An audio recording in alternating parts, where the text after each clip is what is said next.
Long before the sun painted the sky with streaks of orange, Kemi was already awake. The room she lived in was barely big enough for her mattress and a small table, but she had managed to turn it into a functional space. Her large blue plastic bowl sat in one corner, already filled with soaked beans from the night before. She hummed softly as she ground the mixture by hand, adding pepper, onions, and seasoning, just the way her late mother taught her. By 6 a.m., she was out at her usual spot, right at the mouth of Agbo Junction, one of the busiest corners in the neighborhood. The junction connected the market, the bus park, and 3 residential estates. It was noisy, dusty, and chaotic, but it was full of life and people. And that meant customers. Kemi arranged her charcoal stove, frying pan, and plastic chair with practiced ease. She placed her container of bean paste beside her, set out her plates and serviettes, and lit the fire. The sharp scent of smoke and kerosene filled the air. As the fire settled, she poured her first batch of paste into the sizzling oil, the sound of frying akara echoing through the quiet morning. It wasn't the life she had imagined. A few years earlier, she was sitting in an air-conditioned lecture hall at the University of Lagos, studying business administration with big dreams. She had hoped to work in a multinational company, climb the corporate ladder, wear heels and blazers, and carry a laptop bag with pride. But after graduating with a second-class upper, she joined the endless queue of job seekers roaming the streets of Lagos. For 2 years, she applied for countless jobs, attended interviews, and faced rejection after rejection. Her father had passed away during her final year, and her mother, already sick, relied on her for everything. After her mother's death, the reality hit harder than ever. With no one to turn to and bills piling up, she had to do something. That something became Akara. But society is often cruel to those who take unexpected paths. As people began to fill the streets, Kemi became the target of ridicule. An old classmate, Amaka, who once borrowed her notes in school, passed by in a car with tinted windows. She slowed down, rolled her window down halfway, and said with a mocking smile, "Kemi? Wow. So this is what you're doing now?" Akara seller. Kemi forced a polite smile, nodded silently, and turned back to her frying. Her face didn't flinch, but her heart twisted. She heard the whispers every day. Some didn't even whisper. After going to university, is this what she came back with? At least Mama Rashida didn't waste money on school. This one even go where NYSC khaki come fry Akara. Na book she carry for head, now na frying pan she day carry. Sometimes, school children passing by laughed and mimicked her frying motion. Market women called her Madam Degree Seller with a laugh. It became a neighborhood joke, how the girl who once walked with confidence and spoke fluent English now stood by the roadside, selling bean cakes with oil stains on her wrapper. Kemi had to swallow her pride daily. Even at home, things were no better. Her landlord once said, "If you had just learned tailoring or hairdressing, maybe you won't be disgracing your certificate with Akara." And her extended family, those who never offered help, called occasionally to suggest marriage as a way out. Just marry any man, he go better. This Akara business no be life, her aunt once said over the phone. But Kemi knew better. She knew her value didn't lie in a job title or in other people's validation. She knew she was working, not begging. She was feeding herself. She was surviving. Still, the insults hurt. Sometimes she would cry quietly at night, wiping her tears with the edge of her pillow. But when morning came, she would rise, clean her pots, grind her beans, and go out again. Because life didn't stop, and neither could she. Each day, she sold more. Each day, she earned just enough to buy more ingredients for the next day. And each day, despite the mockery, she told herself, "I won't always be here. I'm going somewhere. They'll see." On one particular morning, as she flipped a batch of Akara balls, a young boy walked by, stopped, and stared at her. He wasn't laughing. He looked inspired. "Are you the one who made this smell?" he asked. Kemi nodded, smiling. "It smells like something rich people should eat," he said, eyes wide. That one sentence lit a small fire in her soul. She looked at her stand, crude, simple, and bare, and suddenly saw it differently. Maybe it wasn't the end of her story. Maybe it was the beginning. They laughed at her now, yes. But they wouldn't laugh forever. The first time Kemi realized she had something special was a rainy Wednesday morning.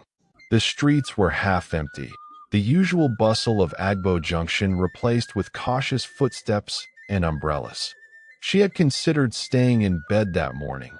The clouds were heavy, and her body ached from the day before, but something pushed her out the door. Maybe it was hunger. Maybe it was grit. Maybe it was both. She arrived at her junction soaked, but by 7 a.m., the scent of her frying akara cut through the damp air like hope. A young man on a motorcycle stopped under the awning of her stand, shielding himself from the drizzle. "Do you have hot akara?" he asked, teeth chattering slightly. "Yes," Kemi replied, already lifting a fresh batch from the oil. He took a bite and paused, then took another and another. This is different," he said. "What did you put in it?" Kemi only smiled. "Just love and pepper." He laughed and bought 5 more, wrapping them in newspaper. "I'm coming back tomorrow," he promised. And he did. So did the banker who usually passed by without looking, and the cleaner from the next street, and the tired mother with 2 toddlers. They came back not just for the food, but for the feeling. Her akara was soft inside, crunchy outside, and full of warmth. It reminded people of home, of better days, of a kind of comfort Lagos rarely offered. Soon, people were calling her phone, yes, her once useless phone, to place early morning orders. Some wanted their akara with bread. Others asked for pap. So she added pap. Then she began to make moin moin. A week later, she introduced Kemi's combo, akara, bread, and a sachet of cold water at a small discount. With each passing day, her hands grew more confident, her mind sharper, and her vision clearer. She began tracking her sales in a small notebook, writing every naira and kobo. She noticed that Fridays were her best days and began preparing extra beans Thursday nights. She started waking earlier and investing her little savings into expanding her offering. A friend gave her a used cooler. She used it to start selling zobo and kunu. Still, she remained humble. She greeted everyone cheerfully. She learned their names, their orders, and even their moods. To her customers, she was no longer that Akara girl. She was Kemi the cooker, Madame Akara, and eventually, the lady with fire in her hands. But that fire wasn't just in her frying pan. It was in her eyes, too, in the way she now walked with quiet confidence, in the way she wiped her stall every morning before setting up, in the pride she took in counting her change, in the way she ignored the whispers that still followed her occasionally. The same people who laughed before now greeted her politely. Some would linger at her stand just to be around her. Others pretended they never mocked her. Even Amaka, the same Amaka who once rolled down her window to mock her, returned one day in a kaftan and sunglasses, trying not to be recognized. "Kemi," she said cautiously. "Long time. Can I get akara and pap?" Kemi didn't gloat. She simply smiled and served her like everyone else. That was her power, grace in the face of those who once wished her small. At night, after the day's hustle, she would wash her utensils, boil her beans, and sit with her notebook, mapping out plans. She began researching food packaging, food hygiene, customer service, and bulk production. She watched tutorials, took notes, dreamed of a bigger brand. She may not have had an office or a laptop, but she had fire in her hands and a vision in her heart. One evening, as she sat outside her small room, counting her earnings, a neighbor passing by muttered under her breath, "Not ordinary akara. She day do like say she open restaurant." Kemi looked up, smiled, and said gently, "Every restaurant starts from somewhere. She didn't need validation anymore. She was no longer just trying to survive. She was creating something.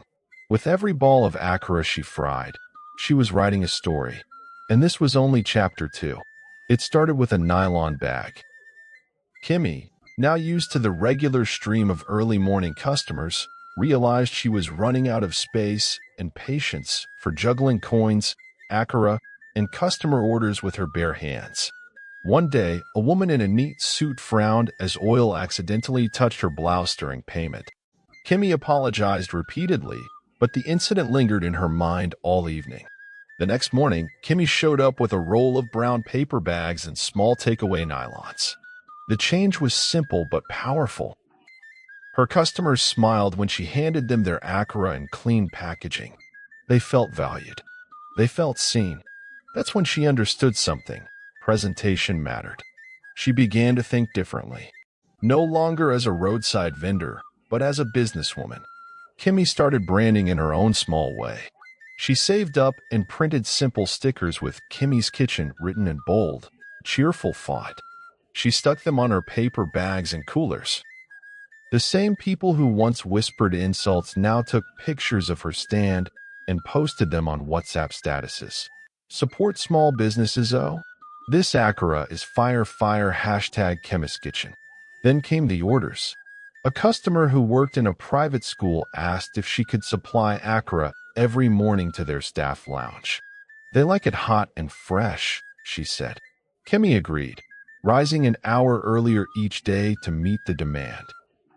Not long after, a woman who owned a salon nearby asked her to cater Akara and pap for her daughter's birthday breakfast. It was just 20 people, but it felt like 200 to Kemi. She cooked through the night and delivered on time. The woman was so impressed that she referred her to a church.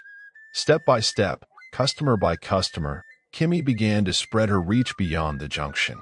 With every new opportunity, Kemi's confidence grew.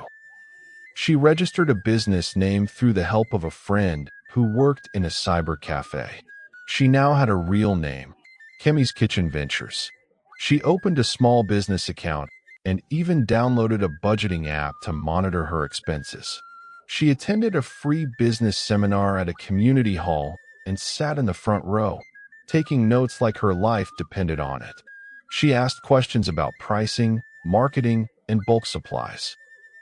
For the first time, she heard words like scale, profit margin, and customer retention. She was no longer just frying Akara, she was building a brand. And her customers noticed. "I like how you treat this thing like real work," one woman told her. "It is real work," Kemi replied. She changed her stand, bought a small canopy, got a custom-made apron with her business name embroidered in pink. She even wore gloves and a hairnet. These things made people pause, take notice, and more importantly, tell others. A local food blogger stumbled upon her stand and did a quick video of her flipping Akara with a smile. The video went viral on Facebook. Comments poured in. "See passion in this girl's eyes. This is how to turn small things into something big. Not Akara we go Chapo, but now inspiration carry us come." Suddenly, people were driving from neighboring areas to taste the now famous Kemi's Kitchen Akara. Orders doubled. Her savings grew. And so did her dreams. Still, she kept her head down and stayed rooted in discipline. Kemi hired one assistant to help with preparation and another to man the stall when she needed to rest or attend meetings. She began planning for a kiosk, a real one with space, shade, and structure. But more than anything, Kemi's mindset had changed. She wasn't that girl being mocked at the junction anymore. She was a visionary, a doer, a woman who took beans, oil, and heat and turned it into a business. Her palms were no longer just stained with oil, they were stained with purpose. And deep in her heart, she knew she wasn't done yet. The first time Kemi stood outside the small kiosk she had paid for with her own money, she cried. Not loudly, not with drama, but quietly, with gratitude. She ran her hand across the wooden counter, her eyes scanning the bold white lettering on the banner that read, Kemi's Kitchen Express, home of legendary Akara. The kiosk was only 10 feet wide, but to her, it was a palace. It had a proper shade, shelves, 2 gas burners, a display fridge for her drinks, and enough space for her assistant, Miriam, to work comfortably beside her. She even added a chalkboard menu listing her items and prices neatly. She had finally moved beyond the junction. No longer surrounded by dust and exhaust pipes, Kemi now served her customers in a clean, organized space inside a mini food court beside a busy petrol station. The location had steady foot traffic, especially during morning rush hour. It was a leap of faith. Renting that space cost her 3 months' profit up front, but she knew the time had come. The jump brought new challenges. Now, she had to deal with overhead costs, rent, electricity, staff wages, and more ingredients. She couldn't afford to guess anymore. She had to plan. Her notebook transformed into spreadsheets. She began keeping inventory records. She learned to negotiate better with suppliers. The expansion also meant new customers with higher expectations. Office workers in ties, students on their way to lectures, fitness enthusiasts looking for protein-rich breakfast. She had to raise her standards, improve speed, and maintain consistent taste. But Kemi rose to the challenge. She designed a proper logo and printed branded cups for her pap and zobo. She added boiled yam and egg sauce to the menu, and even offered early morning delivery through Akara riders using WhatsApp orders. She joined Instagram and began posting her story, a humble Akara girl turned entrepreneur. Her page slowly grew from 50 followers to 500, then to 5,000. People loved her authenticity. One day, she received a message that made her pause. "Hi, I'm from a local radio station. We'd love to feature you on our Women in Business segment." Kemi was stunned. Her? On radio? She agreed, nervously. On the day of the interview, she wore her finest Ankara dress and carried her branded food basket to the studio. The presenter smiled as she introduced her on air. "This is the woman whose Akara has captured hearts and stomachs across Lagos. Please welcome Kemi Adeyemi of Kemi's Kitchen." Kemi told her story, how she started with just a frying pan and courage, how she was mocked, shamed, and underestimated, but also how she chose to believe in herself, to learn, to grow, and to keep pushing. The phone lines buzzed with praise and encouragement. "You're a blessing, my sister. You've inspired me to start my own food business. I used to see you at Agbo Junction. Look at God." Kemi left the station in tears, not of sadness, but of awe. She wasn't just feeding people anymore. She was inspiring them. Soon after, a lady walked into her kiosk and introduced herself as a manager of a shopping plaza being constructed across town. She had heard about Kemi and offered her the opportunity to lease a stall in the new food court. It was twice the size of her kiosk in a more affluent neighborhood. The rent was higher, but so were the stakes. Kemi didn't give her answer immediately. She needed time to pray, plan, and prepare. That night, as she lay in bed, she thought about how far she had come. From frying Akara in front of her late mother's house to managing a registered business. From being ridiculed to being recognized. She knew one thing for sure. Her story was no longer just about Akara. It was about rising from rejection. It was about taking what you have and daring to believe it's enough. It was about stepping out of the junction and into your destiny. And though fear whispered that she might fail again, purpose shouted louder, "You've come too far to stop now." 10 years had passed since Kemi first lit that tiny stove in front of her mother's house. The memory still lived in her heart. The early mornings, the mocking stares, the sweat, the tears, and the scent of sizzling Akara that carried her dreams like incense to the heavens. But now, Kemi didn't just fry Akara. She owned them all. Not a kiosk, not a stall. A full-fledged shopping complex, a 3-story building with bright glass windows, security at the gate, a paved parking lot, and her name boldly engraved in golden letters at the top. Kemi Plaza, home of food, fashion, and dreams. Inside, there were over 30 shops, salons, boutiques, smoothie bars, a pharmacy, a bookshop, and even a small event hall. And right in the middle of the food court, under a hanging banner that read, "Where It All Began," was the flagship store of Kemi's Kitchen, now a franchise with 7 branches across Lagos and Ibadan. It had become a household name. Her Akara was packaged and sold frozen in supermarkets, with instructions for reheating. Her Zobo and Kuna drinks came in glass bottles, branded and approved by NAFDAC. She had launched a catering service, written a short book called Beans to Business, and was now mentoring young women from low-income areas on how to turn their skills into sustainable businesses. Kemi had become more than a businesswoman. She was a symbol of hope. During the grand opening of Kemi Plaza, her old neighbors gathered in disbelief. Some of them were now tenants in her mall, running small ventures from spaces she rented out at discounted rates to support startups. The woman who once hissed at her beside the gutter was now in charge of managing the plaza's laundry outlet. One of the young boys who used to laugh and call her Akara Seller now worked in her logistics team, earning a decent income. As Kemi took the microphone at the launch event, wearing an elegant lace dress and standing beside a podium decorated with flowers, the crowd rose in applause. She smiled humbly and began her speech. "I used to fry Akara in the hot sun while people laughed at me. But I didn't let their laughter stop me. I used it as fuel. Every insult pushed me. Every tear watered my dream. Today, I'm standing here not because I'm the smartest or the richest, but because I refuse to stop." The applause thundered. She continued, "So if you're here and you're selling something, Akara, groundnut, secondhand clothes, I want you to know that you're not small. Your dream is valid. Stay focused. Stay faithful. Let your hustle speak louder than their mockery." That evening, as the sun set over the plaza and the giant, open sign lit up above her food court, Kemi stood on the balcony, watching families walk in and out of her mall, laughing, shopping, eating. She felt the wind kiss her cheeks. It whispered, "They laughed at you for selling Akara, but now, you own the mall." And she smiled, deeply, because she knew this was only the beginning.